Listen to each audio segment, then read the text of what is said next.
You've been living the same 24 hours over and over again for 7 years now. Everyday tasks become mundane. Your daughter drops an apple. You catch it perfectly, as if you've done it thousands of times. Everything is normal except this time when you caught the apple, your daughter looks terrified. The apple begins to fall to the ground, its perilous engagement with the floor inevitable. Tony Lamanza effortlessly sticks his hand out from his seat and catches the apple, saving it from its cruel fate against the messy floor. Tony never even took an eye away from his laptop while making this miraculous catch. He didn't need to, of course, because this marked his 2555th day of living the same day over and over again. However, this time, something changed. Tony takes his eyes from his laptop to look at his daughter, Mariana, as he hands her the apple. His blood runs cold as he notices the change. Mariana is looking at him with pure terror in her eyes. "Daddy? What's wrong with you?" Tony stared at his daughter, stunned at this turn of events. His days had been the same for years with not a thing ever changing.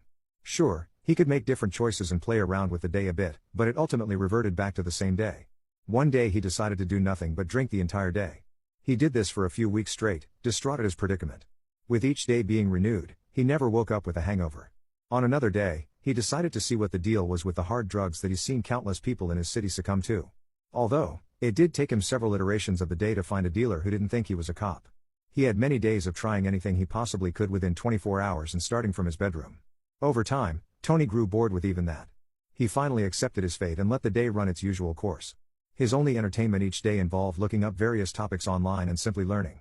His daughter's words echoed in his mind. He hesitantly responded, "Sweetie? What do you mean?" Tears began to fall down Mariana's face as she looked at him. "Daddy, are you a monster?" Tony's heart dropped at the words. Why would his precious angel ask if he's a monster?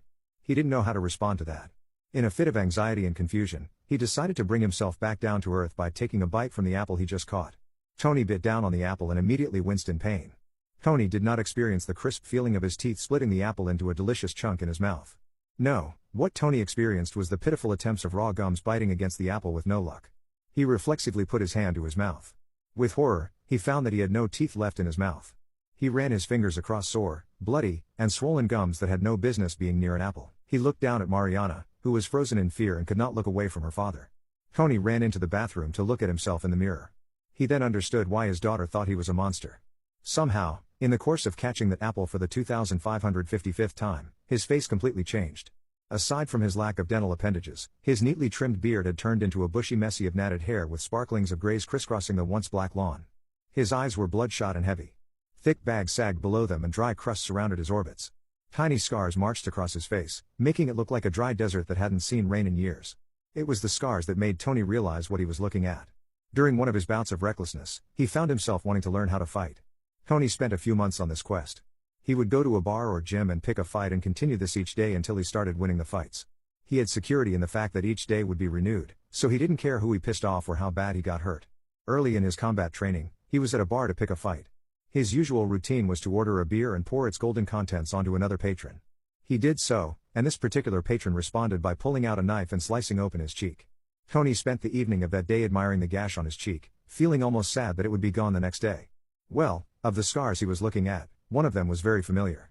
The long, straight line, running directly from his earlobe, across his cheek to the edge of his nose. This was the scar he got that night. A couple of gears clicked in his head and he understood what he was looking at. He was looking at the cumulative effects of the last 2555 days on his body. The consequences of every choice he had made were now displayed visible on his body. Mariana asked if he was a monster because, in her eyes, her dad suddenly went from a young, fit 36-year-old to a scarred and broken 44-year-old man who had seen it all. Tony gazed at his reflection in the mirror as Mariana cried in the other room and started screaming for her mother. He somehow knew then that the cycle was finally broken. He would go to sleep tonight and wake up tomorrow. The monster would break free.